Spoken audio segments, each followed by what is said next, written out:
حضرت اسماعیل علیہ السلام اور حضرت رائلہ اور ان کے حالات زندگی۔ پیارے دوستو، قرآن اور حدیث میں جس طرح عقائد اور اعمال، احکام، بشارتیں اور وعیدیں بیان ہوئی ہیں، اسی طرح اللہ تبارک و تعالیٰ نے بہت سارے رسولوں اور پیغمبروں کے واقعات بھی بیان فرمائے ہیں۔ ان قصوں میں صرف امت مسلمہ ہی نہیں بلکہ تمام انسانیت کے لیے عبرت اور نصیحت کے گہرے سبق موجود ہیں۔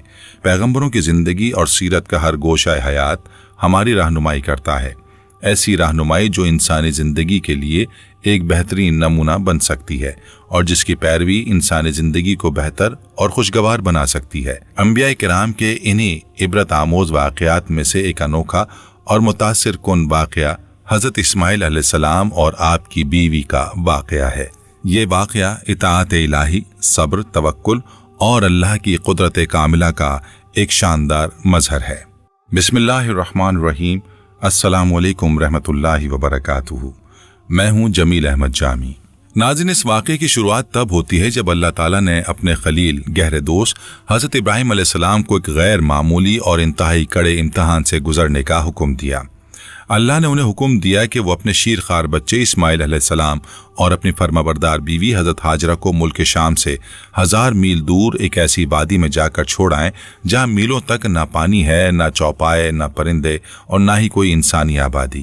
یہ ایک مکمل طور پر سنسان اور بنجر صحرا تھا۔ حضرت اسماعیل علیہ السلام کی پیدائش تب ہوئی تھی جب حضرت ابراہیم علیہ السلام بہت بوڑھے ہو چکے تھے اور کئی سالوں کی آرزوؤں اور دعاؤں کے بعد اللہ تعالیٰ نے انہیں یہ بیٹا عطا فرمایا تھا۔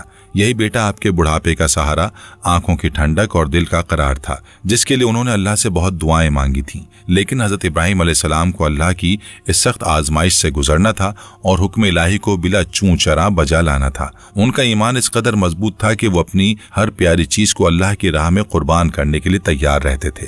لہٰذا اللہ کے حکم کی تعمیل میں حضرت ابراہیم علیہ السلام اپنی بیوی ہاجرہ اور شیرخوار بیٹے اسماعیل علیہ السلام کو لے کر ایک طویل اور پرمشقت سفر کے بعد جزیرہ عرب کے اس ریگستان میں پہنچے جسے آج مکہ مکرمہ کہا جاتا ہے۔ یہ وادی فاران کہلاتی تھی، جو پہاڑوں کے درمیان تپتے ہوئے صحرا کی ایسی زمین تھی جہاں نہ کوئی درخت تھا، نہ پانی اور نہ خوراک کا کوئی ذریعہ۔ یہ ایک بالکل ویران اور بے آب و گیاہ جگہ تھی۔ حضرت ابراہیم علیہ السلام نے اللہ پر کامل توکل کیا اور دل پر پتھر رکھ کر انہیں یہاں چھوڑ کر واپس شام کی طرف چل پڑے۔ جب وہ جا رہے تھے تو حضرت ہاجرہ نے پریشان ہو کر پوچھا، اے ابراہیم، آپ ہمیں اس ویران جگہ پر کس کے سہارے چھوڑ کر جا رہے ہیں؟ تو حضرت ابراہیم علیہ السلام نے جواب دیا، اللہ کے سہارے۔ حضرت ہاجرہ نے یہ سن کر فرمایا، اگر یہ اللہ کا حکم ہے تو وہ ہمیں کبھی ضائع نہیں کرے گا۔ یہ ایمان اور توکل کا ایک لازوال منظر تھا۔ چشمہ زمزم کا پھوٹنا اور آبادی کا آغاز۔ 2 دنوں بعد جب کھانے پینے کا سامان اور پانی ختم ہوا تو بھوک پیاس سے شیرخوار بچہ اسماعیل تڑپنے لگا اور اماں ہاجرہ بے چین ہو گئیں۔ وہ کبھی صفا پہاڑی پر دوڑتی ہیں تو کبھی مروہ پہاڑی پر، پانی کی تلاش میں 7 چکر لگائے۔ یہی صحیح آج بھی حج کا حصہ ہے۔ جب وہ انتہائی مایوسی کی حالت میں تھیں تو اللہ نے اپنی رحمت کا دروازہ کھول دیا۔ اللہ نے حضرت جبریل علیہ السلام کے ذریعے حضرت اسماعیل علیہ السلام کے لیے اس بنجر صحرا میں ایک چشمہ جاری کر دیا جو آج بھی زمزم کے نام سے مشہور ہے۔ بی بی ہاجرہ نے اس چشمے کا نام زمزم رکھا، جس کا مطلب ہے ٹھہر جا، ٹھہر جا، اور یہ چشمہ آج تک 24 گھنٹے پانی بہا رہا ہے۔ حضرت ہاجرہ نے پاس ہی ایک خیمہ لگایا اور یہاں مستقل قیام کر لیا۔ وہ آس پاس سے کھجوریں توڑ کر لاتیں اور زمزم کا پانی پی کر یہاں گزارا کرتی تھیں۔ اس طرح اللہ نے ماں اور بیٹے کے لیے بہترین غذا اور پانی کا انتظام کر دیا، جو اللہ کی قدرت اور توکل کا بے مثال مظہر تھا۔ اور حضرت ہاجرہ اور اسماعیل علیہ السلام اسی فاران کی وادی میں صبر و شکر کے ساتھ رہنے لگے۔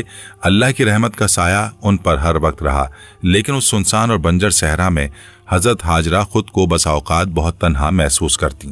رات کے وقت آپ کو صحرا کی عجیب خاموشی اور ویرانی میں خوف بھی محسوس ہوتا۔ یہ انسانی فطرت کا حصہ ہے، مگر ان کا ایمان انہیں حوصلہ دیتا تھا۔ ایک دن اللہ کی حکمت سے فاران کی اس بنجر وادی سے ایک قافلے کا گزر ہوا۔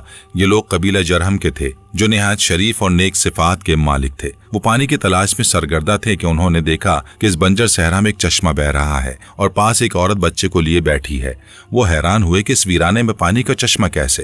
لہٰذا وہ حضرت ہاجرہ کی خدمت میں حاضر ہوئے اور ان سے اجازت مانگی کہ کیا ہم اور ہماری عورتیں یہاں آپ کے ساتھ رہ سکتی ہیں۔ حضرت ہاجرہ بہت خوش ہوئیں اور انہیں یہاں آباد ہونے کی اجازت دے دی، بشرط یہ کہ چشمہ زمزم ان کی ملکیت رہے۔ یوں کچھ ہی عرصے میں دیکھتے ہی دیکھتے یہ سنسان صحرا ایک آباد بستی میں تبدیل ہو گیا۔ ابراہیم علیہ السلام کی آمد اور زمزم کی ملکیت۔ وقتاً فوقتاً حضرت ابراہیم علیہ السلام شام سے مکہ آتے اور اپنی بیوی اور بیٹے سے ملاقات کرتے۔ وہ کچھ دن یہاں قیام فرماتے اور پھر واپس شام چلے جاتے تاکہ دعوت دین اور تبلیغ کا کام سر انجام دے سکیں۔ یہ ان کی دور اندیشی تھی کہ ایک مرکز عبادت تعمیر ہو جہاں توحید کا پیغام پھیلایا جائے۔ یہاں مکہ میں بنی جرہم کے روزگار میں اللہ نے خوب برکت دی۔ یہ لوگ حضرت ہاجرہ اور اسماعیل علیہ السلام سے بہت عقیدت اور محبت رکھتے تھے کیونکہ وہ اللہ کے برگزیدہ بندے تھے اور زمزم جیسی نعمت ان کی وجہ سے جاری ہوئی تھی۔ حضرت ہاجرہ نے جب بنی جرہم کو یہاں آباد ہونے کی اجازت دی تھی تو یہ شرط رکھی تھی کہ زمزم کا چشمہ ان کی ملکیت اور جائیداد رہے گا، لہذا زمزم کا چشمہ اور اس کے ارد گرد کی زمین ہمیشہ حضرت ہاجرہ اور اسماعیل علیہ السلام کے تصرف میں رہی اور بنی جرہم کبھی آنکھ اٹھا کر بھی ان کی جائیداد کی طرف نہ دیکھتے تھے۔ یہ اس وقت کے معاشرتی اصولوں اور طاقت کے بلبوتے پر ایک عجیب بات تھی کہ ایک اکیلی خاتون اپنے معصوم بچے کے ساتھ اتنے بڑے قبیلے کے سامنے اپنی ملکیت پر قبضہ قائم رکھے۔ یہ بی بی ہاجرہ کی شان اور ان پر اللہ کی خصوصی تائید کا بھی پتہ چلتا ہے۔ بنی جرہم یہ جانتے تھے کہ ہاجرہ اور اسماعیل اللہ کے چنے ہوئے بندے ہیں اور انہیں اللہ کی خصوصی تائید حاصل ہے، اس لیے بنی جرہم اپنی قوت کے باوجود زمزم اور اس کے آس پاس کی زمین پر قبضہ کرنے کے بجائے حضرت ہاجرہ سے اس پانی کے استعمال کے لیے اجازت طلب کی تھی جو ان کی شرافت اور اللہ کے خوف کا ثبوت تھا۔ حضرت اسماعیل علیہ السلام کا سن بلوغت اور پہلی شادی۔ وقت گزرتا رہا اور مکہ میں بہت سارے کچے مکانات بن گئے۔ بنی جرہم کی آبادی میں بھی مزید اضافہ ہوا اور اسماعیل علیہ السلام بھی اب جوان ہو چکے تھے۔ حضرت اسماعیل لمبے قد کے، خوبرو اور نہایت خوبصورت شخصیت کے مالک تھے۔ انہیں دیکھ کر ہی ان کی اعلیٰ نسبی اور پیغمبرانہ شرافت ہر کسی پر واضح ہو جاتی تھی۔ حضرت اسماعیل علیہ السلام نہایت ہی خوش اخلاق، نرم طبیعت اور نیک صفت کے مالک تھے جو آپ کی والدہ بی بی ہاجرہ کی بہترین تعلیم و تربیت کا نتیجہ تھا اور پیغمبروں کے گھرانے کی شان تھی۔ حضرت اسماعیل علیہ السلام کا بنو جرہم کے سرداروں سے بہت دوستانہ تعلق قائم ہو گیا تھا اور بنی جرہم کبھی حضرت اسماعیل کو خود سے الگ نہیں سمجھتے تھے۔ حضرت اسماعیل علیہ السلام کی مادری زبان عبرانی تھی کیونکہ آپ کے والد حضرت ابراہیم علیہ السلام ایک شامی عبرانی بولنے والے شخص تھے، لیکن آپ نے قبیلہ بنی جرہم کے لوگوں سے عربی زبان سیکھی۔ آپ بنی جرہم میں اس قدر گھل مل گئے کہ لوگ آپ سے بہت عقیدت اور محبت رکھتے تھے۔ آپ کی شخصیت میں خاص کشش تھی جو سب کو اپنی طرف کھینچتی تھی۔ حضرت ہاجرہ کا انتقال اور پہلی شادی کا فیصلہ۔ لیکن ایک دن آپ کی والدہ حضرت ہاجرہ وفات پا گئیں۔ ماں کی جدائی کا اسماعیل علیہ السلام کو بڑا صدمہ پہنچا۔ اب آپ یہاں مکہ میں اکیلے رہ گئے کیونکہ والد حضرت ابراہیم علیہ السلام تو شام میں تھے۔ چنانچہ آپ نے ارادہ کیا کہ اب والد کے پاس ملک شام چلے جائیں، لیکن بنی جرہم کے لوگوں کو اسماعیل علیہ السلام کی جدائی گوارا نہ تھی کیونکہ وہ انہیں اپنے درمیان ایک برکت کا باعث اپنا محسن سمجھتے تھے۔ بنی جرہم نے سوچا کیوں نہ حضرت اسماعیل کی شادی ہمارے قبیلے میں ہی کر دی جائے تاکہ آپ مکہ میں ہی مستقل سکونت اختیار کر لیں اور ہم سے جدا نہ ہوں۔ چنانچہ قبیلہ جرہم میں عمارہ بنت سعید نامی ایک خوش طبیعت اور خوبصورت خاتون تھی۔ بنی جرہم کے لوگوں نے اسماعیل علیہ السلام سے ان کی بیٹی سے نکاح کی درخواست کی تو آپ نکاح کے لیے راضی ہو گئے۔ اس طرح عمارہ حضرت اسماعیل علیہ السلام کی پہلی بیوی بن کر آپ کے گھر آ گئیں۔ یہ شادی ایک نئے رشتے کا آغاز تھی جو قبیلے کے لیے اعزاز کا باعث تھی۔ حضرت ابراہیم علیہ السلام کی پہلی ملاقات اور بیٹی کو پہلا پیغام۔ حضرت اسماعیل علیہ السلام کا کوئی مستقل ذریعہ معاش نہیں تھا۔ آپ علیہ السلام روز شکار کے لیے جایا کرتے اور اس سے جو کچھ ملتا اسی سے گزر بسر ہوتا تھا۔ چونکہ شکار ایک غیر یقینی روزی ہوتی ہے لہٰذا کبھی شکار ملتا اور کبھی نہ ملتا، چنانچہ کبھی کبھی فاقے بھی کرنے کی نوبت آ جاتی۔ ان کی زندگی میں بہت صبر اور توکل تھا مگر دنیاوی مشکلات بہت تھیں۔ ایک مرتبہ معمول کے مطابق حضرت ابراہیم علیہ السلام اپنے اہل و عیال، بیوی اور بیٹے کو دیکھنے مکہ تشریف لائے۔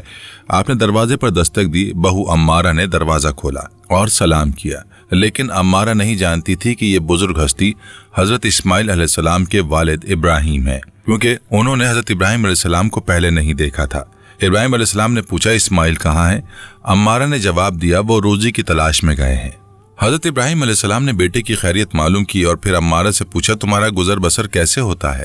عمارہ نے جواب دیا بہت تنگ دستی سے وقت گزر رہا ہے، ہم بدحالی میں جی رہے ہیں اور سختی اور قسم پرسی میں زندگی کٹ رہی ہے۔ اس لہجے میں ناشکری اور شکوہ نمایاں تھا۔ حضرت ابراہیم علیہ السلام نے ان کے رہن سہن اور حالات کے بارے میں پوچھا تو وہ مزید شکوہ کرنے لگی کہ ہم بڑی مشکل میں ہیں، فاقے ہو جاتے ہیں اور زندگی میں کوئی آسانی نہیں۔ حضرت ابراہیم علیہ السلام نے عمارہ کی پریشانیوں کو بغور سنا اور ان کے انداز گفتگو میں ناشکری محسوس کی۔ انہوں نے حکمت سے کام لیا اور نہایت نرمی سے فرمایا، جب تمہارا شوہر اسماعیل واپس آئے تو اسے میرا سلام کہنا اور اسے کہنا کہ تمہارے گھر کی چوکھٹ اچھی نہیں ہے، اس لیے اپنے گھر کے دروازے کی چوکھٹ کو بدل دو۔ اور پھر حضرت ابراہیم علیہ السلام وہاں سے چلے گئے۔ عمارہ حضرت ابراہیم علیہ السلام کی بات نہ سمجھ سکی اور اسے محض ایک بزرگ کی عجیب بات سمجھا۔ طلاق کا پیغام اور اسماعیل علیہ السلام کی حکمت۔ شام کو جب اسماعیل علیہ السلام شکار سے گھر واپس آئے تو انہوں نے کچھ غیر معمولی محسوس کیا۔ شاید گھر میں کسی بزرگ کی موجودگی کی خوشبو یا کوئی ایسی فضا جو عام نہ تھی۔ انہوں نے عمارہ سے پوچھا، کیا آج کوئی آیا تھا؟ اس نے جواب دیا، جی ہاں، ایک فلاں صفت کا ایک بوڑھا شخص یہاں آیا تھا اور مجھ سے آپ کے بارے میں پوچھ رہا تھا۔ میں نے اسے آپ کی خبر دی اور بتایا کہ ہماری حالت زندگی کیسی تنگ دستی اور غربت سے کٹ رہی ہے اور ہم بڑے پریشان ہیں۔ یہ سن کر حضرت اسماعیل علیہ السلام نے فرمایا، کیا انہوں نے آپ کو کوئی نصیحت کی ہے؟ انہوں نے کہا، ہاں، انہوں نے آپ کو سلام کہا ہے اور آپ سے کہنے کو کہا ہے کہ اپنے دروازے کی چوکھٹ بدل ڈالیں۔ اسماعیل علیہ السلام کچھ دیر خاموش رہے، گہرے غور و فکر میں ڈوب گئے۔ انہیں فوراً سمجھ آ گیا کہ یہ آنے والے بزرگ ان کے والد حضرت ابراہیم علیہ السلام تھے۔ آپ نے غمگین لہجے میں فرمایا، وہ بزرگ میرے والد ابراہیم علیہ السلام تھے اور ان سے میری ملاقات تو نہ ہو سکی، البتہ انہوں نے مجھے ایک پیغام دیا ہے کہ گھر کی چوکھٹ اچھی نہیں ہے، اسے بدل دینا، یعنی تمہاری بیوی ناشکری ہے، اس کی فطرت میں صبر نہیں ہے، لہٰذا اسے بدل دو اور اسے علیحدہ ہو جاؤ۔ لہٰذا حضرت اسماعیل علیہ السلام نے اپنی پہلی بیوی عمارہ کو اللہ کے حکم کے مطابق طلاق دے کر اسے فارغ کر دیا۔ یہ عمل شریعت کے حکم اور والد کے نصیحت کی پیروی تھی۔ دوسری شادی، نیک بیوی کا انتخاب۔ اس واقعے کے کچھ عرصے بعد اسماعیل علیہ السلام کو ضرورت محسوس ہوئی کہ وہ ایک ایسی پرہیزگار اور صابر شاکر خاتون کو گھر لائیں جو دکھ درد میں ان کی سچی ساتھی ہو، جو اللہ پر توکل کرے اور ہر حال میں شکر گزار ہو۔ لہٰذا بنی جرہم کی کچھ معزز لوگوں نے حضرت اسماعیل علیہ السلام کو مشورہ دیا کہ ایک نیک صفت عورت ہمارے قبیلے میں موجود ہے جس کا نام رعلہ ہے۔ بعض روایات میں اس خاتون کا نام سیدہ بنت مزاز لکھا گیا ہے۔ یہ خاتون دیندار، بااخلاق اور صبر کرنے والی تھیں۔ بہرحال اسماعیل علیہ السلام نے ان کے والد کو نکاح کا پیغام بھیجا اور یوں انہوں نے اپنی بیٹی رعلہ کا نکاح اسماعیل علیہ السلام کے ساتھ کر دیا۔ اس طرح رعلہ آپ علیہ السلام کے گھر آ گئیں اور ایسا نیک شوہر ملنے پر اللہ کا شکر ادا کیا۔ یہ شادی اللہ کی مرضی اور اسماعیل علیہ السلام کی حکمت کا نتیجہ تھی۔ رعلہ کی وفاداری اور نسل نبوت کی بنیاد۔ کچھ عرصے بعد پھر حضرت ابراہیم علیہ السلام مکہ تشریف لائے۔ یہ معمول تھا کہ وہ اپنے بیٹے اسماعیل اور بہو سے ملنے آتے تھے تاکہ ان کی خبر گیری کر سکیں۔ حضرت ابراہیم علیہ السلام نے دروازے پر آ کر کہا، اے گھر والو، تم پر اللہ کی رحمت ہو۔ اس پر رعلہ پردے میں باہر آئیں اور ابراہیم علیہ السلام کو سلام کیا۔ رعلہ نے سمجھا یہ کوئی بزرگ، کوئی مسافر ہیں، لہٰذا انہوں نے نہایت ادب سے کہا کہ آپ میرے غریب خانے پر تشریف لائیں اور ہمیں مہمان نوازی کا موقع دیں۔ حضرت ابراہیم علیہ السلام نے ان سے پوچھا کہ تمہارا شوہر کہاں ہے؟ رعلہ نے نہایت ہی ادب اور حیا سے عرض کیا، وہ ہمارے لیے اللہ کی زمین سے رزق حاصل کرنے کو نکلے ہیں، یعنی شکار پر گئے ہیں۔ پھر حضرت ابراہیم علیہ السلام نے بی بی رعلہ سے پوچھا کہ تمہارا گزر بسر کیسا ہو رہا ہے؟ رعلہ نے عرض کیا، اللہ کا شکر ہے کہ ہم بہت اچھے سے گزر بسر کر رہے ہیں، ہم خوشحال ہیں اور اللہ کے فضل و کرم سے کوئی کمی نہیں۔ اور پھر انہوں نے بڑی خوشی کے ساتھ اللہ کی نعمتوں کا شکر ادا کیا۔ ان کے چہرے پر رضا اور قناعت کے آثار نمایاں تھے۔ ابراہیم علیہ السلام نے رعلہ سے پوچھا، کیا گھر میں کچھ غلہ، اناج یا گندم موجود ہے؟ تو بی بی رعلہ نے جواب دیا، اگر آپ کو زیادہ راہ کے لیے اناج چاہیے تو میں بھی انتظام کر دوں گی انشاءاللہ۔ اس وقت ابراہیم علیہ السلام اللہ کی طرف متوجہ ہوئے اور دعا کی، اے اللہ، ان کے کھانے پینے میں برکت عطا فرما۔ تفسیر ابن کثیر۔ اور یہی دعا آج تک مکہ میں ہر چیز کی فراوانی کا سبب ہے۔ پھر حضرت ابراہیم علیہ السلام نے رعلہ سے فرمایا، جب تمہارا شوہر آئے تو اسے میرا سلام کہنا اور میری طرف سے انہیں کہنا کہ اپنے دروازے کی چوکھٹ کی ہمیشہ حفاظت کریں، اس میں تمہاری بہتری ہے۔ یہ کہہ کر حضرت ابراہیم علیہ السلام وہاں سے چلے گئے۔